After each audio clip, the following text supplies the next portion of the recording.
J'aimerais d'abord vous souhaiter la bienvenue à notre activité webinaire portant sur le thème Intégrer une culture de santé et sécurité du travail. Oui, c'est possible. Une activité qui vous est offerte par la Fédération des chambres de commerce du Québec dans le cadre du projet Pratique RH qui vise notamment à mettre en valeur les meilleures pratiques dans le domaine. L'activité de ce matin vous est offerte en collaboration avec la firme B3 Groupe Conseil, dont je vous parlerai un peu plus en détail tout à l'heure. Mon nom est Marc-André Pedneau, je suis le directeur de la santé et sécurité du travail à la Fédération des chambres de commerce du Québec. Je salue d'ailleurs tous les membres de la Fédération, ainsi que tous les chambres de commerce et bien sûr leurs membres qui sont présents avec nous ce matin. J'aimerais, avant qu'on débute, vous informer que la présentation de ce matin sera enregistrée et sera donc disponible dans les prochains jours pour un revisionnement sur notre plateforme Pratique RH sous l'onglet de la boîte à outils Santé, Sécurité, Mieux-être. Un lien vous sera d'ailleurs partagé à cet effet lorsque disponible dans les prochains jours. J'aimerais aussi ajouter que nous vous invitons tout au long de la présentation à nous soumettre vos questions et commentaires dans la section Q&R, questions-réponses du Zoom, que vous connaissez tous. Je pense qu'on est tous familiers avec ça. Donc, tout au long de la présentation et que nous les soumettrons à notre conférencier à la fin. Il y a une période de questions qui est prévue à cet effet à la fin du webinaire, qui est d'une durée prévue de 60 minutes totale environ. Je vous informe aussi que nous vous soumettrons également un court sondage de satisfaction, d'appréciation, afin de connaître votre niveau de satisfaction en regard de l'activité d'aujourd'hui. Toujours pour obtenir vos commentaires et suggestions dans le but de continuer à nous améliorer. Le timing ce matin, en bon québécois timing, est pour ainsi dire, on ne peut mieux pour parler de ce thème de culture en santé et sécurité du travail en entreprise, quand c'est la Semaine nationale de la santé et sécurité du travail cette semaine. Alors, ça ne s'invente pas. Alors, on en profite, la Fédération, pour souhaiter à tous nos membres une bonne Semaine nationale de la santé et sécurité du travail. Je vais donc débuter en vous présentant notre invité d'aujourd'hui, qui est M. Christian Bernier. M. Bernier est le président de la firme B3 Groupe Conseil depuis maintenant plus de 5 ans. Il conseille et encadre les entreprises de toute taille qui désirent implanter une culture de santé et sécurité dans leur milieu afin de faire en sorte que cela devienne véritablement une préoccupation quotidienne à toute fin pratique, que ça fasse partie intégrante de leur ADN et que ça devienne une valeur d'entreprise, la santé et sécurité.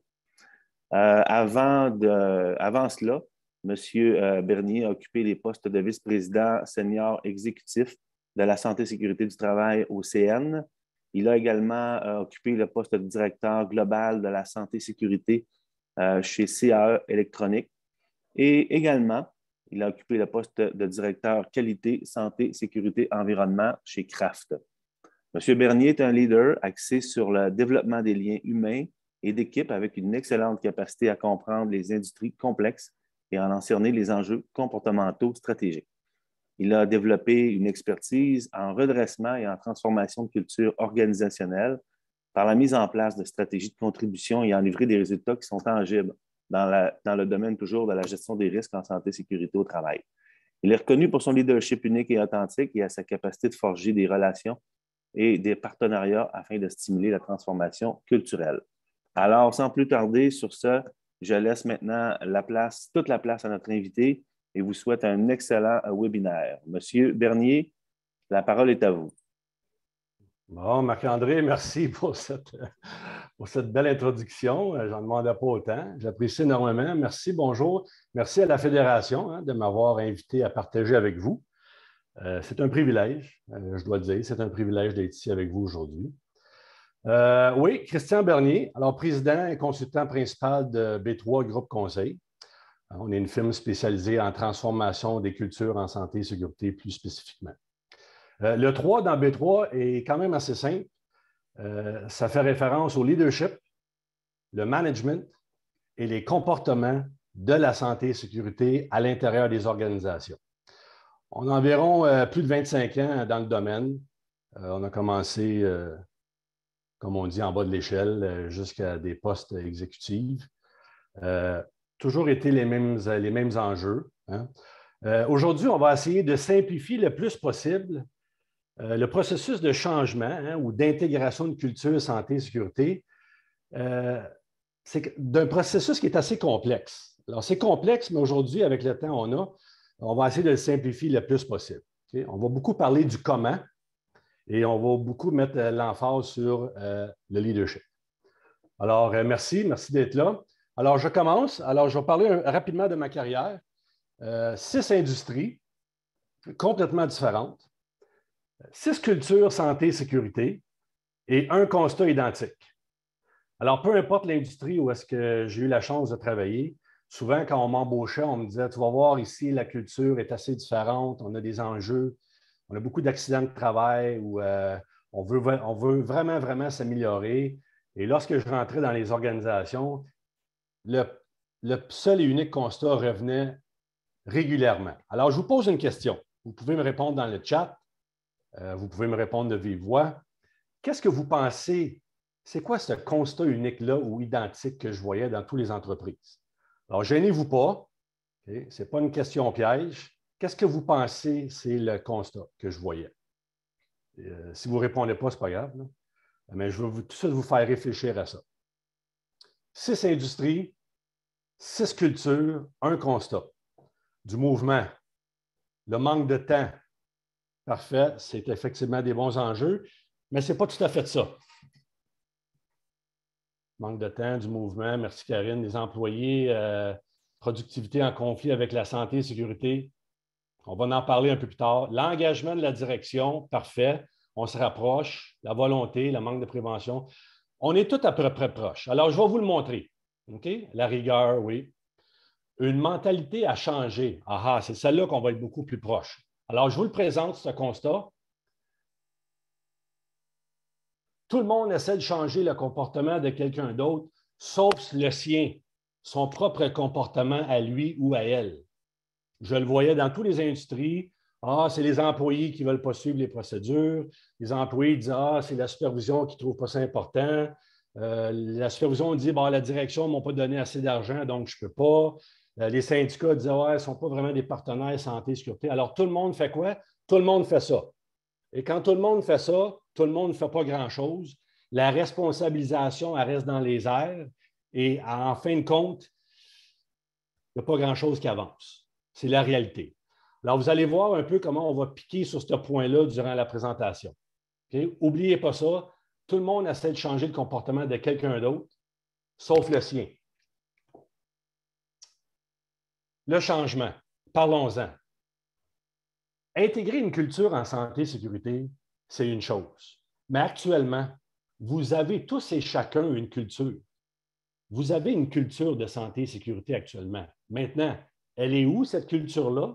Où est-ce que vous voulez aller? C'est là qu'on va devoir changer nos façons de faire. Bon, on sait très bien, le changement, c'est toujours plus plaisant quand c'est quelqu'un d'autre qui doit le faire. Alors, je pense ici, ça l'englobe pas mal souvent les pensées des gens en général. Qui veut que ça change? Souvent, on veut toujours le bien. On aimerait que les choses changent. Qui veut changer? Quand le changement devient plus personnel, quand le changement vient cogner à notre porte, et là, maintenant, c'est à nous de contribuer au changement, et c'est là qu'on commence à avoir un écart. Okay? Et encore plus important, qui veut leader ce changement-là? Qui veut prendre les devants? Et là, on voit souvent que quand la porte sonne, il n'y a pas beaucoup de monde qui sont prêts à l'ouvrir. Parce que pourquoi? C'est difficile. Le changement, c'est difficile. Okay? Mais ça prend un plan, ça prend une vision. Mais je vous dis, est-ce que c'est possible? C'est possible. Alors, vous voyez comment on s'est positionné déjà quand on parle d'une culture de santé et sécurité. Alors, c'est pour ça que chez B3, Groupe Conseil, on a créé une démarche, un modèle qui s'appelle iChange. Je dois changer, je vais changer. Si vous voulez améliorer la santé et la sécurité, vous devez d'abord vous améliorer vous-même.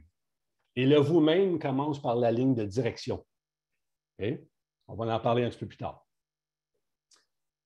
Quelques clients avec qui on fait affaire depuis le début, autant la grande entreprise que les PME, Prana, Valin, son épargne, Maxime. Alors, ce modèle-là est très flexible. Il est très applicable dans toutes les entreprises, dans toutes les sphères d'entreprise, parce qu'il s'en vient travailler sur les fondements. Et les fondements de gestion et de leadership, ils sont dans tous et chacun, dans toutes les entreprises. On commence. Intégrer une culture de santé et sécurité dans votre entreprise, absolument, c'est possible. Maintenant, le comment, les efforts, les contributions, c'est un autre enjeu. Et c'est là qu'on va parler un peu plus en détail aujourd'hui. L'objectif, il faut toujours avoir un certain objectif, comprendre les notions de santé et sécurité et de culture d'entreprise dans des aspects différents, c'est différent. Lorsqu'on les intègre ensemble, c'est là qu'on commence à avoir un peu de misère et on commence à diverger, et on a de la misère et ça devient difficile. Pour ça, il faut être vraiment capable de cerner la notion de santé et sécurité et la notion de culture d'entreprise. On va constater les engagements essentiels, les comportements, les contributions afin de leader le changement. Ça ne se fera pas tout seul. Ça, c'est un des enjeux qu'on voit régulièrement dans les entreprises et on va en parler un peu plus tard encore. Troisième objectif, préciser les étapes interdépendantes requises visant à développer une culture durable. Alors, il y a deux mots très, très importants ici. Interdépendante et la durabilité des efforts qu'on essaie de mettre en place. On commence. Alors, je vous pose une question. Vous pouvez me répondre sur le chat. Vous pouvez me répondre aussi de vive voix. Je vous entends tous. Quelle est la définition de la santé et sécurité du travail? C'est quoi la santé et sécurité du travail de nos jours? Avez-vous une petite idée? C'est quand même un enjeu complexe, mais qu'est-ce que c'est ça, la santé et sécurité du travail?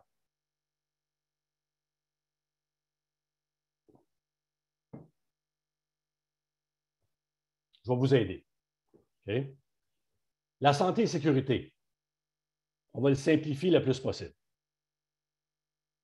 Ça désigne diverses disciplines visant à éliminer et ou à gérer les risques du travail sur l'être humain, tant autant physique que mental, centré sur le travail. Alors, je vais me répéter. Diverses disciplines visant à éliminer et ou à gérer les risques du travail sur l'être humain. C'est de la gestion de risques. Okay? C'est de la prévention, c'est de la gestion de risques en fonction des individus qui sont exposés à ces risques-là. Qu'est-ce que ça a l'air un peu plus précis dans des piliers? Alors, santé et sécurité, on le sépare en trois. Évidemment, on est en train d'essayer de simplifier quelque chose qui est un peu plus complexe pour la session d'aujourd'hui. J'aimerais ça de vous emmener à la notion de santé et sécurité dans ces trois piliers-là. Danger et risque de l'exposition. C'est difficile de gérer la santé et sécurité si on ne connaît pas les dangers et les risques pour lesquels nos opérations sont exposées. Okay? Par ailleurs, la loi oblige qu'on identifie et on analyse les dangers et les risques dans nos milieux de travail. Alors, c'est pas mal la base. Ensuite de ça, la structure et le système de gestion. Une fois qu'on a identifié les risques et les dangers, c'est quoi la structure? C'est quoi nos moyens de prévention qu'on va mettre en place? Et une fois qu'ils sont en place, comment on va gérer ça? Ultimement, le leadership. C'est clé. C'est la clé du fonctionnement des deux piliers avant qu'on vienne de parler. Parce que même si on a identifié les dangers et les risques, et on a mis une belle structure en place, les moyens de prévention, et on a mis un système de gestion, si le leadership n'est pas présent pour, et vous allez m'entendre dire ça souvent, pour tirer et pour exiger, on va avoir beaucoup de misère à intégrer la santé et sécurité dans notre culture. Okay? Alors, santé et sécurité, danger et risque, structure et gestion et leadership.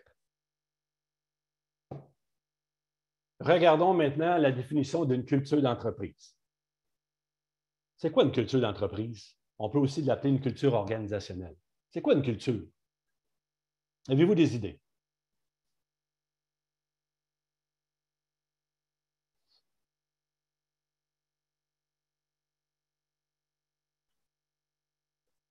Je vais vous aider. Une culture d'entreprise ou organisationnelle, se définit comme ça. Alors, la définition que j'ai mise dans ma présentation provient de la Banque de développement du Canada et je trouvais que c'était pas mal proche. La culture organisationnelle se décrit généralement comme l'ensemble des valeurs, des croyances, des attitudes et des comportements d'une entreprise et comment celle-ci influence les comportements des employés. Je rajouterais même des contracteurs, des entrepreneurs et tous les gens qui viennent sur notre site, dans nos opérations, c'est eux qu'on influence de par nos valeurs et nos croyances d'entreprise. Okay? Je pense que ça fait du sens. Nos valeurs, nos croyances, nos attitudes et nos comportements comme entreprise qui influencent le comportement des employés. Culture organisationnelle. Maintenant, on va les mettre ensemble. Je suis allé un peu vite. Avant de les mettre ensemble, on va creuser un peu plus sur la notion de culture. Je pense que vous êtes tous dans les entreprises et vous avez tous et chacun une culture. Une culture d'entreprise, ça va établir une structure, un système de fonctionnement, des normes de conduite et une imputabilité. Et vous avez vu qu'il y a une petite étoile à côté d'établir une structure, établir une structure. On va en parler un peu plus tard. C'est souvent implicite. C'est partagé par les groupes. Peu importe quel groupe dans lequel on travaille, ces valeurs et ces croyances-là sont pas mal innées. Ça résulte de l'histoire. Hein, ça prend du temps. On a bâti cette culture-là, ces valeurs-là. Ça se transmet dans le temps. Que ce soit un nouvel employé, un employé de 25 ans, ça se transmet quand même à travers les générations. Ça implique des manifestations symboliques. On continue. Culture d'entreprise. C'est ce qui est évident au sein d'une entreprise. Souvent, lorsqu'on va faire des audits, on va travailler avec des clients, on est capable quasiment de pressentir ce à quoi on s'en vient dans une entreprise à la porte d'entrée, à l'accueil. C'est là qu'on est capable de voir et de pressentir quelle sorte de culture que cette entreprise a, tant au niveau du service à la clientèle, santé et sécurité, qualité. On le voit quasiment quand on rentre à l'entrée et qu'on attend. La culture, c'est une manière de penser, hein, d'exiger, de faire. La culture, c'est ce qui rend l'entreprise authentique et unique. Je vous donne un exemple. Sans nommer le nom, on rentre dans une entreprise l'année dernière et il y a beaucoup de gens qui nous ont dit « Oh, tu vas voir quand tu vas rentrer dans cette entreprise-là, ils sont très sérieux en santé et sécurité. » Alors, vous voyez, ils sont déjà authentiques et uniques. Ça se parle même à l'extérieur. La culture est très stable, c'est ancré. Ce n'est pas quelque chose qui change facilement. On ne s'en débarrasse pas facilement. Finalement, la culture d'une entreprise s'exprime par une multitude de signes, de gestes, de détails, mais surtout de comportements, comment les gens se comportent. On a mis plus d'emphase sur la notion de culture, et il y a une raison pour ça. Parce que la culture, c'est l'ADN d'une entreprise. Hein? Les valeurs, c'est ce qui est de bien versus ce qui est de mal dans une entreprise. Ça ne se fait pas comme ça. Nous, on fait ça comme ça ici. Les attitudes, les croyances, on y croit fondamentalement dans cette entreprise-là qu'on est capable de rendre un service de telle façon parce que ça fait partie de nos valeurs. La structure, les normes de comportement, hein? Ça, on regarde ça énormément. Comment l'entreprise se comporte? Les exigences et les normes qui régissent la conduite des acteurs au sein d'une entreprise. L'ADN de l'entreprise. Alors, on vient de parler d'une culture d'entreprise ou organisationnelle. Une vision, des valeurs, des croyances, des attitudes, des comportements à l'intérieur d'une entreprise qu'on pourrait aussi définir par des comportements organisationnels.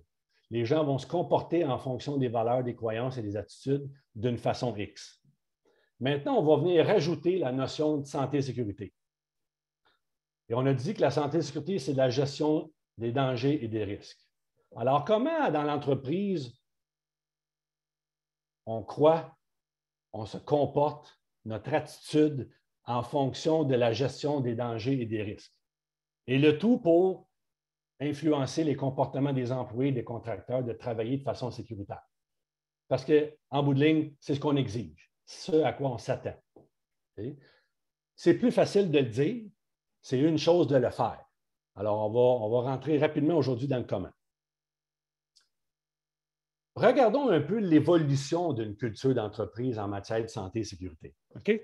Durant mes années, on voit à peu près des cultures qui vont jouer dans cet escalier-là. Alors, est-ce qu'il y a des entreprises ici au Québec, au Canada, en Amérique du Nord qui n'ont aucun intérêt, qui ont une certaine insouciance à la santé et sécurité? La réponse est oui. Ça existe. Ça existe encore de nos jours.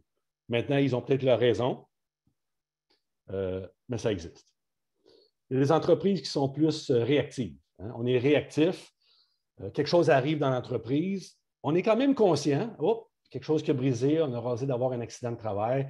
Parfois, on va le réparer vite, vite, vite, et on passe à d'autres choses. La majorité des entreprises, la majorité, je vais vous dire 8 sur 10, vont beaucoup plus être encadrées dans un mode conformiste, hein, conformité légale. Ça devient une obligation. Hein, et souvent, on va tomber dans cette culture-là de conformisme, de conformité légale, à la suite de la visite d'un inspecteur, un accident de travail grave qui a fait en sorte qu'on a eu justement la CNESST qui est venue nous voir sur place.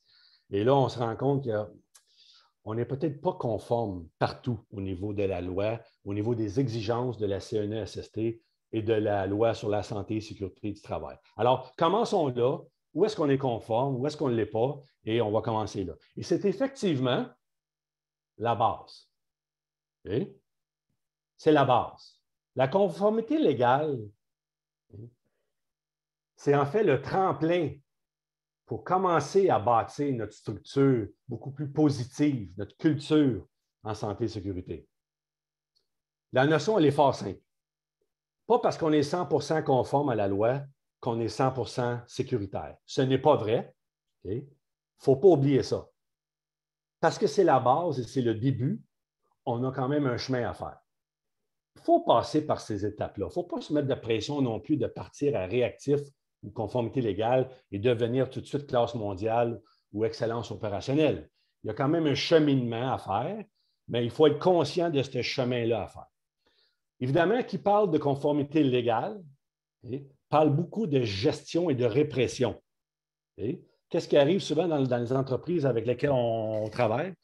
On va commencer vraiment avec l'axe de conformité légale.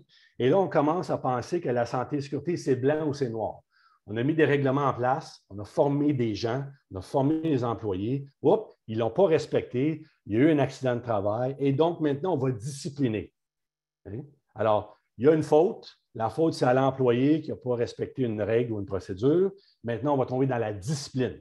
Alors là, on va gérer, on va faire de la répression. Et donc là, ça va devenir plus une priorité. Vous allez m'entendre beaucoup entre priorité et valeur. Quand on est sur cette transition-là, on passe de l'étape d'insouciance à un peu d'incohérence, mais on vise la cohérence. Vous allez voir ce que je veux dire quand je vais parler de cohérence un peu plus tard dans le comment. Il faut être cohérent avec ce qu'on dit. Après ça, on va tomber plus dans les côtés valeurs d'une entreprise. Et c'est ça qu'on va parler plus aujourd'hui. Le leadership de la santé et sécurité, la planification, la gouvernance, le système. C'est quoi le système qui fait en sorte que la santé et la sécurité, elle est intégrée, elle est gérée dans tout ce qu'on fait, à tous les jours. Et c'est là qu'on gradue, qu'on appelle dans une gestion intégrée. Excellence opérationnelle, il y a des entreprises qui sont là. Ça prend du temps. On n'y arrive pas en claquant des doigts. C'est un travail, c'est une vision. Mais on y arrive. C'est très possible. OK? Intégrer une culture en santé et sécurité, c'est un marathon. C'est un marathon parce que ça prend du temps. Ancrer une valeur dans une entreprise, ça prend de l'effort, ça prend du temps. On est dans du changement, autant qu'on est dans le changement organisationnel, on est dans des changements individuels. Et tout ça ensemble, ça prend du temps. Maintenant, si le temps n'est pas planifié, si on n'a pas un plan pour améliorer notre culture, ça va être difficile. Normalement, quand on veut aller trop rapidement pour intégrer une culture ou pour même changer la culture, on n'arrive pas à la ligne d'arrivée. Normalement, de ce qu'on a vu durant notre carrière, durant nos interventions, bien que la volonté était là, la volonté est là, on est conscient, l'effort que ça prend, le changement que ça va prendre, et c'est là que beaucoup de nos clients, on vient les aider. OK? Alors, comment? Ça se dit plus facile que ça se fait, mais on va voir les étapes. Mais avant, si vous êtes rendu à réfléchir à, je pense qu'il va falloir qu'on commence à travailler sur notre culture. Si on veut se rendre à quelque part, il faut toujours savoir où est-ce qu'on est au début.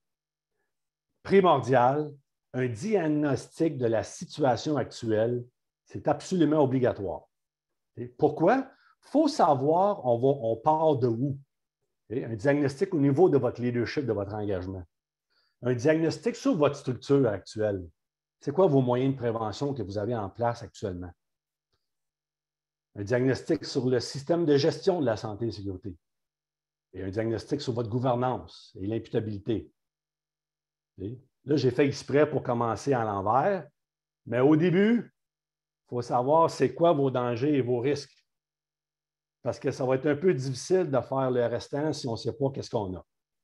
Diagnostic, c'est primordial. Alors, on commence. On va parler beaucoup de leadership et d'engagement, surtout dans le contexte dans lequel on est. Leadership et engagement, ça veut dire quoi? De façon tangible, de façon concrète. Lorsqu'on parlait de valeurs, de croyances et d'attitudes, les valeurs, les croyances et l'attitude, souvent, on va les transmettre par écrit, parce que les écrits restent, les paroles s'envolent, dans une politique. Souvent, c'est le départ de notre processus de changement. Une politique santé et sécurité. Vous en avez peut-être une politique. Et c'est là qu'on commence à transmettre notre vision et nos valeurs et nos attitudes. Je vous donne un exemple ici. Cette entreprise-là a décidé de transmettre leurs valeurs, leurs croyances et attitudes et s'engage de façon concrète. Okay? Alors, ils s'engagent à respecter les lois et les règlements. Ils s'engagent à identifier les dangers et les risques, établir des processus, former et informer les employés. Alors, vous voyez ici, ils ont transféré leurs valeurs à l'intérieur d'une politique. Maintenant, le travail commence et les comportements commencent. Alors, vous voyez ici à la fin la signature en bas de cette politique-là, qui est l'ultime leader de ce changement-là ou de ces valeurs-là? C'est le chef, c'est le directeur général, c'est le président de la compagnie. C'est cette personne-là qui va, excusez l'anglicisme, leader ce changement-là. Je vais vous donner une petite anecdote qui m'est arrivée récemment. Lorsqu'on rentre dans les entreprises, et la première chose qu'on demande, c'est de lire la politique s'ils en ont une. On va lire la politique, et lorsqu'on rencontre les gens de l'équipe de direction ou l'équipe de gestion, on leur demande qu'est-ce qui est écrit dans la politique? Je ne vous cacherai pas que 9 fois sur 10, les réponses ne sont pas en lien avec ce qui est écrit. Okay? Alors, l'écrire, c'est une chose, la connaître, c'est une autre, l'intégrer dans nos opérations, c'est le défi. Okay? Alors, ça, c'est un petit clin d'œil. Vous avez une politique, vous dites que la santé et la sécurité, c'est important. Il faudrait peut-être commencer par connaître la politique. Leadership et engagement. Je vais vous lire une petite phrase ici du dénommé Dr. Thomas Krauss, qui est un expert et une sommité mondiale en transformation des cultures. M. Krauss écrit « Si vous voulez changer votre culture et les comportements non sécuritaires, vous devez d'abord chercher à comprendre ce qui les motive. Qu'est-ce qui motive les comportements non sécuritaires? Et pour cela, vous devez d'abord vous regarder vous-même comme gestionnaire. » Alors ça, c'est un message qui est extrêmement fort. Si les employés ne travaillent pas de façon sécuritaire, si on n'entend pas parler de la santé et sécurité régulièrement? Bien, posez-vous la question, vous comme leader. Les deux photos ici sont des exemples. Je vous ramène ici à la photo du bas à droite. Alors, cette photo-là a fait le tour du monde. Vous voyez ici l'ancien vice-président Mike Pence, qui est dans une urgence aux États-Unis durant le pic de la pandémie. Et le deuxième leader du pays, ne porte pas de masque. Alors, lorsqu'on parle de changement nous-mêmes et de montrer l'exemple que c'est important pour nous, ça, c'est des exemples criants que nous, on voit. On appelle ça « les bottines doivent suivre les babines ». Bon, il y en a qui trouvent ça drôle, là, mais c'est la réalité. Alors, les bottines doivent suivre les babines. Les babines, c'est, on en a parlé, on dit que c'est important, on a fait une politique qui est la base, qui est tout à fait normale. Mais maintenant, ce qu'on a dit et ce qu'on a écrit, est-ce qu'on le fait? Est-ce qu'on le fait dans les opérations vraiment? Est-ce que c'est exigé? Est-ce que c'est vraiment sérieux? Est-ce qu'on y met une importance? Et si oui, ben, tant mieux. Mais je dois vous dire que normalement, c'est là que ce qu'on appelle il y a une incohérence. Okay? Communication. Communication, ça fait beaucoup, beaucoup partie de l'intégration d'une culture ou d'un changement de culture. Pourquoi? Cette phrase-là me vient de plusieurs interventions dans les entreprises, autant au niveau des employés que de la supervision du premier niveau. Okay? Lorsqu'ils me parlent un peu en retrait, tout seul, on me dit ben, on n'entend jamais vraiment parler de la santé et de la sécurité, sauf après un accident. Là, c'est important. Puis on entend parler pour un certain temps, et puis après ça, on n'entend plus parler. Communication. Si c'est très important, si c'est une valeur, est-ce qu'on va en parler seulement après un accident? Je vous fais réfléchir. Plan de communication. C'est quoi votre vision? C'est quoi votre stratégie en santé et sécurité? Avez-vous partagé ça auprès de votre ligne hiérarchique, de vos superviseurs, de vos employés? Communication des objectifs. Avez-vous des objectifs en santé et sécurité? On veut réduire les accidents, c'est un objectif. Les efforts qu'on va y mettre, c'est quoi les objectifs dans nos efforts? L'intégration dans la performance trimestrielle. À tous les trimestres, on revient sur la notion de santé et sécurité, autant qu'on revient sur les notions peut-être de qualité ou de service à clientèle ou de production. Alors, vous voyez, si on n'en parle pas, si ce n'est pas intégré dans notre propre discours à des niveaux supérieurs, seniors, comment voulez-vous transmettre l'importance auprès de vos employés? On va tomber plus dans le volet opérationnel quand on parle de plan de communication. Formation d'accueil, formation annuelle. On communique l'importance régulièrement. On dit dans le milieu, on frappe sur le clou. Rencontre avant les quarts de travail. On parle de santé et sécurité. Qu'est-ce qu'il y a eu dans les dernières 24 heures? Ce à quoi on s'attend dans les prochains quarts de travail. Communication intercorps. Quart de jour, quart de soir, quart de nuit. On transfère l'information de santé et sécurité du quart de jour. On a eu des problèmes ici, on a des dangers ici, et on le transfère entre les quarts. Des interventions et des discussions de prévention en opération. Santé et sécurité, c'est quelque chose de dynamique. C'est quelque chose qu'on est sur le terrain. On en parle, on va intervenir, on va confirmer, on va infirmer, on va voir le nouvel employé, on va lui parler. Puis, est-ce que tu as des questions au niveau de santé et sécurité? Est-ce qu'il y a des dangers et risques? C'est vivant. La reconnaissance et l'encouragement.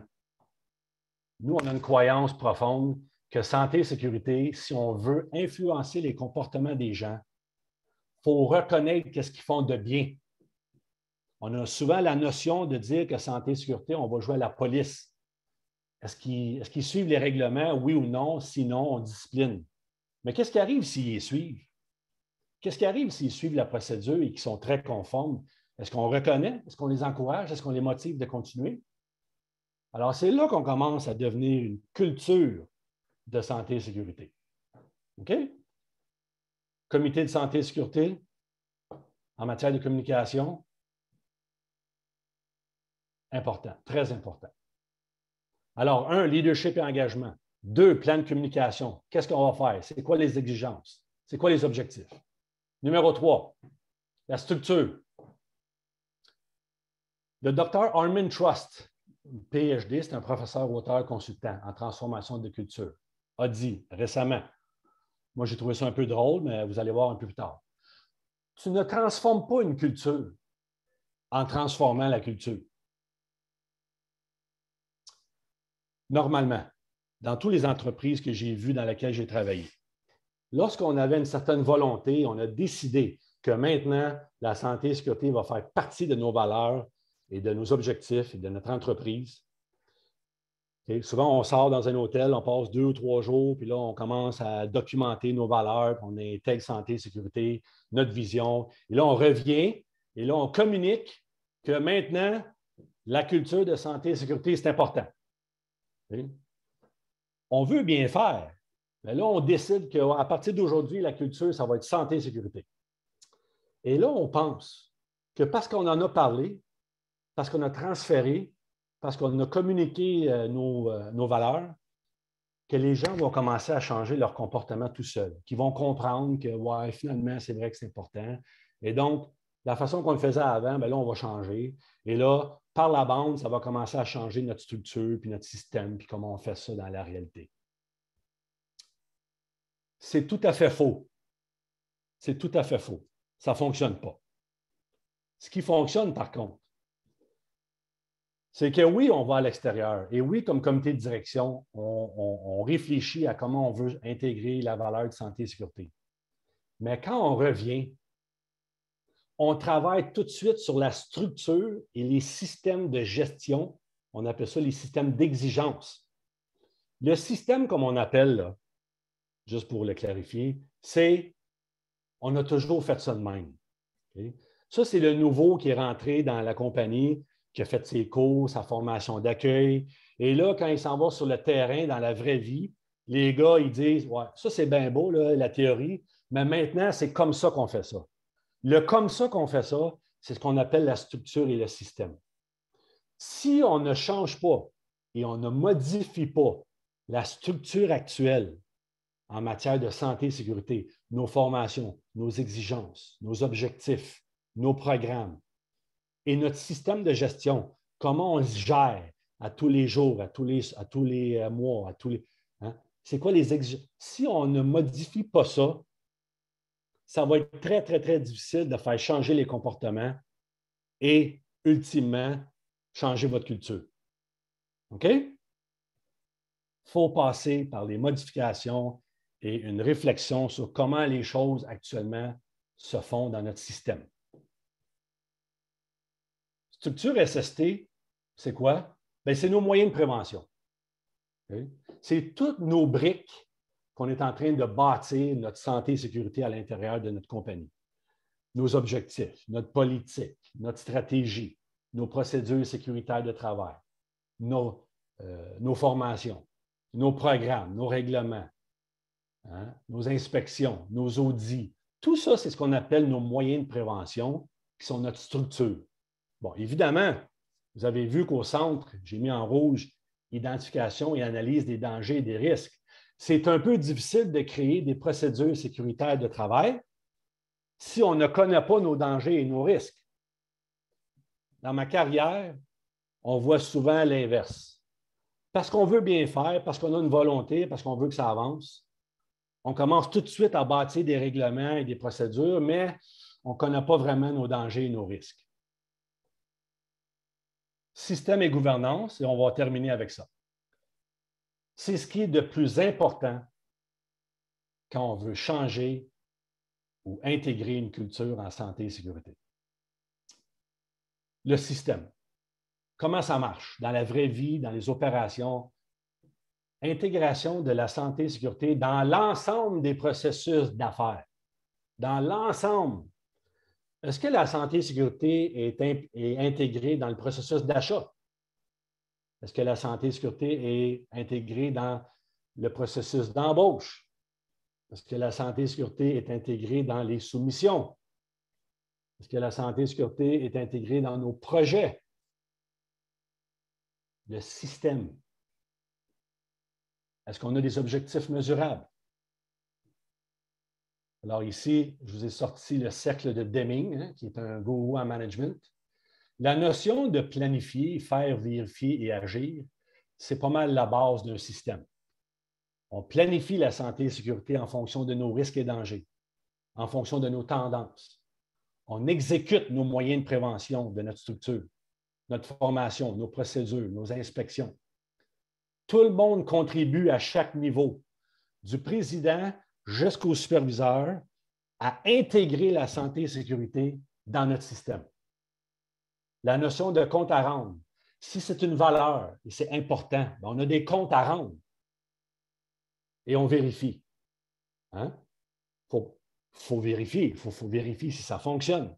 Il faut vérifier si, ultimement, on est capable de prévenir des accidents et si ça fonctionne. Ça, c'est ce qu'on appelle un système. On va terminer avec la gouvernance.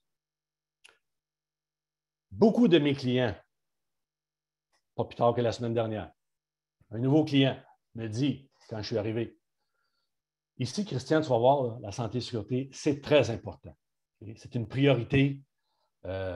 Tous mes gens ont reçu leur équipement de protection individuelle et on prend ça vraiment à cœur. Parfait. Montrez-moi votre ordre du jour au comité de direction. Sur l'ordre du jour, on parle évidemment de production et des ventes, ce qui est correct. Je n'ai aucun trouble avec ça. Mais si c'est une valeur d'entreprise, réellement, c'est d'une importance capitale. Ça ne devrait pas être dans l'agenda ou dans l'ordre du jour? La réponse est oui. Dire que c'est important, faire la politique, dire que c'est important et on y croit, mais que c'est à l'autre de le faire, à l'autre de changer et à l'autre de travailler de façon sécuritaire, ce n'est pas une culture. Ça, c'est ce qu'on appelle pousser dans les opérations et nous, on n'est pas impliqués. La gouvernance, exiger, suivre. Conseil d'administration, comité de direction, réunion opérationnelle, des équipes de projet, des réunions journalières sur les chantiers, réunions intercorps. Est-ce que l'item santé et sécurité est présent?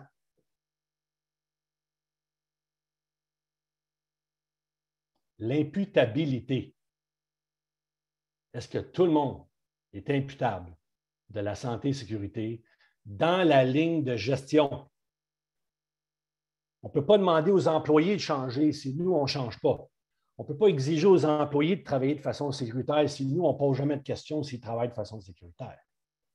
Ça ne fonctionnera pas. Vous vous souvenez, j'ai dit que si on veut commencer un changement de santé et sécurité, il faut savoir où est-ce qu'on est. Vous avez vu que je vous ai déjà donné un petit hint au départ. Les 4 enjeux les plus importants. Leadership engagement, votre structure, votre système de gestion et votre gouvernance et l'imputabilité par rapport à vos dangers et vos risques. Grosso modo, c'est ça. Je termine avec les erreurs à éviter. Ce que je vois régulièrement. Embaucher un ou une professionnelle en santé et sécurité et penser que la culture va changer. Hein? Là, il faut changer la santé et sécurité. On va embaucher quelqu'un en santé et sécurité. J'ai fait ma job. C'est lui ou elle qui va faire ça. Erreur. Ça ne fonctionnera pas. Ça va fonctionner peut-être pour un petit bout, mais si cette ressource-là s'en va, santé et sécurité, on n'entendra plus parler. Acheter une culture en santé et sécurité. Bon, bien que la volonté, elle est noble, c'est quand même une certaine conscientisation. Quand je parle d'acheter la santé, ça veut dire on a acheté tous les équipements, les lunettes, les casques et tout là. On a acheté les harnais, on a acheté des sessions de formation et tout ça. Alors, donc, on l'achète et une fois que c'est donné, on a coché qu'on l'a fait et là, on pense que ça va rouler tout seul. Erreur. Prioriser la santé et sécurité. Bon, là, ça vient d'un spécialiste en santé et sécurité. La santé et sécurité, ce n'est pas une priorité. Ce n'est pas une priorité. Les ventes, c'est la priorité. La production, c'est la priorité. Le service à la clientèle, c'est la priorité. Parce que vous n'êtes pas une business de santé et sécurité. La santé et sécurité, c'est tout le temps. C'est tout le temps. C'est que même si on a de la pression dans les ventes, on travaille de façon sécuritaire. On le fait tout le temps. Okay? Ce n'est pas une priorité. Communiquer les valeurs, former les gens et s'attendre à ce que les comportements changent. Erreur à éviter. Se concentrer sur les symptômes plutôt que les causes fondamentales. Qu'est-ce que ça veut dire?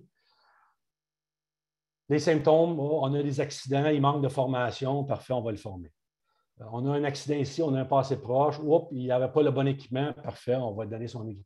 Ça, ce n'est pas la cause fondamentale. Il faut être capable de poser les vraies questions de pourquoi. Pourquoi il y a eu un accident? Pourquoi il n'a pas suivi le règlement? Pourquoi il n'y a pas le bon équipement? Vous allez voir rapidement que les flèches vont se retourner vers les leaders.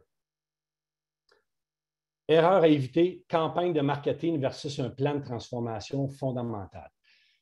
Ce que ça veut dire, des crayons, des T-shirts, des pancartes, santé, sécurité, c'est important. Je n'ai pas de trouble avec ça. Ça, c'est complémentaire à notre plan de transformation. Okay? Mais la santé et sécurité, c'est plus qu'une pancarte, c'est plus qu'une affiche, c'est beaucoup plus qu'un T-shirt. En fait, c'est l'inverse. J'aimerais mieux travailler sur le plan de transformation de ma ligne hiérarchique, de ma structure, de mon système. Et après ça, commencer avec ma campagne de marketing pour l'amener opérationnel. Et non pas l'inverse. Finalement, et en conclusion, pensez que c'est aux autres de changer et non à vous la direction. L'erreur numéro 1 dans mes interventions et dans ma carrière. J'ai parlé un peu vite, le temps est apprécié. Je voulais vous donner du temps pour des questions à la fin. Un gros merci de votre présence. Un gros merci aussi à la Fédération de la Chambre de commerce du Québec. Questions, gênez-vous pas, hein, vous pouvez l'écrire dans le chat. Questions? Ben, si je peux me permettre, Christian, tout d'abord, merci infiniment pour cette belle démonstration de l'ensemble des éléments, je pense, qui sont propres à l'établissement d'une culture de santé et sécurité en entreprise. On arrive, comme tu l'as dit, à la période de questions. Alors, j'invite les participants. C'est le moment.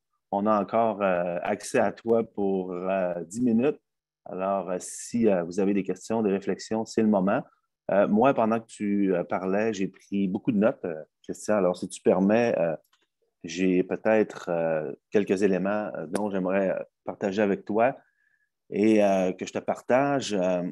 J'aimerais que tu reviennes, si c'est possible, Christian, sur l'exemplarité en matière d'établissement d'une culture de prévention en entreprise. Pour toi, jusqu'à quel point c'est important l'exemplarité à tous les niveaux, là, puis peut-être donner des exemples là, par rapport à ça. Tu en as vu beaucoup des milieux intervenus dans toutes sortes d'entreprises avec différents niveaux de culture, mais l'exemplarité à donner à tous les niveaux, que ce soit cadre de direction jusqu'à l'employé, pour toi, jusqu'à quel point c'est important?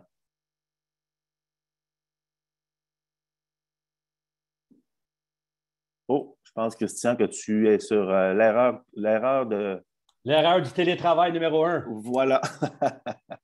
Ben, écoutez, l'exemplarité, le comportement, le leadership, montrer l'exemple, hein, la crédibilité, ce n'est pas seulement un enjeu de santé et sécurité, c'est un enjeu pas mal de la vie. Hein, pour ceux et celles qui ont des enfants, montrer l'exemple à nos enfants, c'est un lien direct.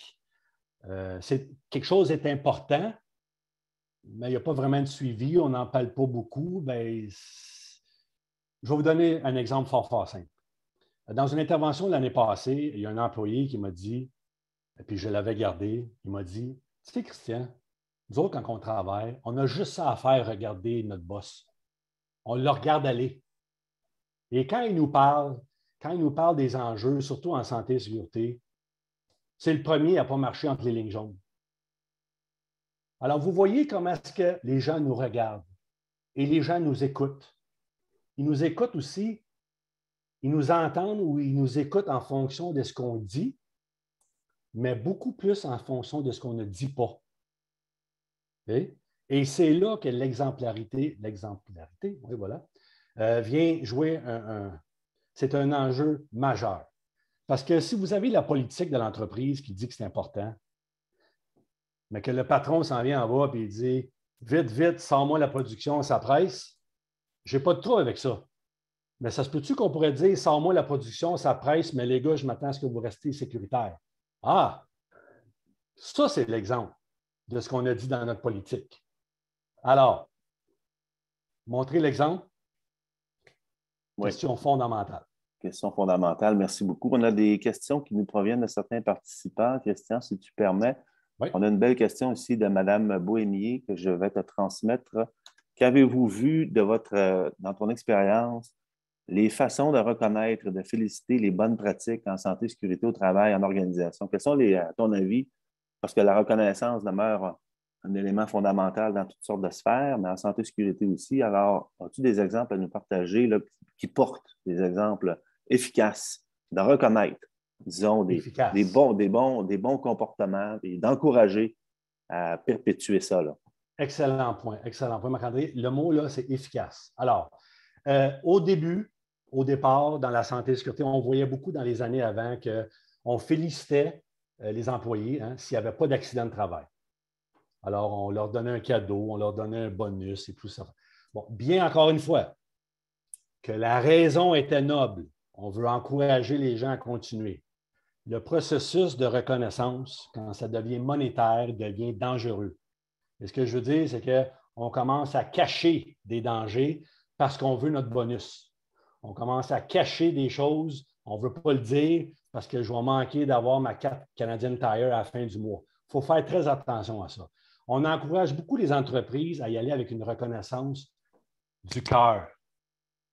L'impact est beaucoup plus fort quand un superviseur va voir ou un directeur ou même un président de compagnie que j'ai vu récemment aller voir un employé sur le terrain, une grosse organisation. Aller voir l'employé et dire, écoute, on a su que tu as proposé quelque chose au niveau de la prévention. Super content. Merci beaucoup. Un merci sincère. Beaucoup plus d'impact qu'une carte de Tim Hortons. Alors, vous voyez que moi, j'ai un peu de misère avec les cartes, là. J'aime mieux sentir que la personne, elle est vraiment sincère. Elle m'a dit merci et continuer pour me motiver que de gagner un prix. Alors, les meilleurs processus, c'est quand ça vient du cœur. Un merci authentique. Merci beaucoup, Christian, pour ta réponse. On a d'autres questions qui nous parviennent de participants. Une de M. Lautru qui nous parle de syndicats ou non. Le sens de la question étant au niveau d'une entreprise qui veut implanter une culture de santé et sécurité, est-ce que tu ferais une différence en sachant que tu interviendrais dans une entreprise qui a une accréditation ou plusieurs accréditations, dans le fond, un ou plusieurs syndicats versus une qui n'a pas de syndicat? Est-ce qu'il y aurait une approche différente à avoir, à ton avis? En fait, c'est une bonne question, mais je vous dirais même qu'on aime ça, avoir des partenaires à l'intérieur d'un changement. Okay? Parce qu'ultimement, on travaille pour la prévention. On travaille, peu importe quel côté, pour prévenir des accidents de travail à des êtres humains. C'est ça qu'on essaie de faire. Maintenant, les représentants syndicaux, les organisations syndicales, tout ça, tant mieux. On a besoin de cette équipe-là et tous les leaders au niveau des syndicats, les leaders qui sont capables aussi eux-mêmes de montrer l'exemple en matière de prévention, tant que la gestion que les membres du syndicat. Bon, est-ce qu'il y a des façons de faire différentes? Pas vraiment. Bien, merci. Une autre question qui nous parvient aussi de M. Comtois, qui nous parle est-ce qu'il y aurait des obstacles à la formation d'un comité de santé et sécurité? Quand on parle de l'établissement d'une culture, je pense, et je te soumets la question, est-ce que c'est important d'avoir un comité de santé et sécurité? S'il n'y en a pas, on en forme un. S'il y en a un, de quelle façon on l'aborde pour le rendre peut-être plus efficace, très candidement? Je te pose la question, c'est quoi un peu ton approche par rapport à ça, la formation d'un comité de santé et sécurité dans l'implantation d'une culture et le rôle d'un comité de santé et sécurité dans l'implantation d'une culture en entreprise? Écoutez, durant mes années, j'ai vu des comités qui fonctionnent terriblement bien et j'ai vu des comités qui ont de la misère. Normalement, la différence entre les deux, c'est qu'il y en a un qui a vraiment été intégré à l'intérieur du plan de la transformation de l'entreprise. Et donc, ils ont un mandat spécifique afin de sensibiliser et de faire grandir cette culture-là. Les entreprises qui ont plus de misère, souvent, ils vont mettre en place un comité par obligation et non pas par volonté, et n'ont pas dicté le mandat spécifique. Et donc, les comités, malheureusement, vont gérer un peu du détail qui souvent ne leur appartiennent pas. Hein. Et des comités qui fonctionnent très bien, c'est des comités qui travaillent 6 mois en avant. Ils sont en train de travailler sur des projets de prévention. Versus les comités qui travaillent sur le détail et sur un peu, comme on dit souvent dans le milieu, sur les listes d'épicerie. Merci beaucoup, Christian. Il nous reste encore un peu de temps, alors j'aimerais ça l'exploiter au maximum avec toi. Tu as parlé, j'ai une petite question à te soumettre peut-être en terminant. Tu as parlé que pour implanter une culture de santé et sécurité, ça prend du temps. C'est clair que ça ne se fait pas en quelques semaines, mais la grande question, là, à ton avis, combien de temps, et sûrement que tu as dû l'entendre à quelques reprises, combien de temps on peut s'attendre que ça doit prendre pour implanter une culture solide? Dans le fond, pour voir un peu les résultats de tout le travail de planification et d'action qui a été fait pour finalement, comme on dit, se retourner et dire il me semble que ça commence à rentrer un peu. On est plus dans les valeurs, c'est intégré dans le discours, c'est comme tu l'as dit, dans les ordres du jour des comités de direction. On en parle dans les précarts de travail, etc. Combien de temps, d'après toi, là, raisonnablement, on peut s'attendre avant de, encore une fois, sentir des résultats? Question pas facile. Combien de temps? Je vais vous répondre à votre question par une question. Combien de temps va être en fonction de voulez-vous vraiment intégrer une culture? Est-ce que c'est vraiment quelque chose d'important pour vous? Au même titre qu'une personne qui veut perdre du poids et on va leur demander combien de temps tu penses que ça va te prendre pour perdre ton poids? Bien, ça va dépendre de ma volonté, ça va dépendre de mon sérieux, ça va dépendre de mes efforts pour perdre ce poids-là. Ça peut être 2 semaines, comme ça peut être 6 mois, comme ça peut être 1 an, comme je vais peut-être engraisser. Alors, vous voyez que changer une culture, il y a beaucoup de choses qui vont dépendre. L'engagement, c'est primordial, mais l'effort commence. Des fois, on dit entre 3 et 5 ans. Je dirais que la moyenne, là, entre 3 et 5 ans. Et c'est aussi toute la notion de le maintenir par la suite. Entre 3 et 5 ans, je pense que c'est... Mais on en revient à que ça prend du temps. Je pense que c'est une erreur commune qu'on voit souvent dans des organisations. On pense qu'on peut tout arranger ça dans quelques semaines, quelques mois et c'est réglé. Mais pour changer, je pense que tu nous l'as bien démontré, ça prend du temps. Puis il faut se laisser le temps pour changer cette culture-là. Parfait. Alors, juste avant de terminer les 9h30, Christian, je te laisserai, si tu veux, le mot de la fin. Si tu as quelques mots à nous placer. Et je te remercie encore une fois sincèrement pour avoir partagé avec nous, d'avoir pris le temps de partager ton expérience et toute ta pratique, dans le fond. En fait, je voulais juste remercier tous les participants et les participantes. Je voulais remercier la Fédération. Mot de la fin. Santé et sécurité, prendre soin de nos gens, la bienveillance au travail. On est dans un nouveau défi. Hein. Ça a commencé depuis quelques années. Le défi vient de s'accentuer. Respecter nos gens, est-ce que ça peut passer par la santé, la sécurité, la bienveillance? Je pense que c'est un lien direct. Il faut prendre soin de nos gens. Il faut prendre soin de nos gens. Alors, merci encore une fois. Merci à tous et je vous souhaite une bonne journée.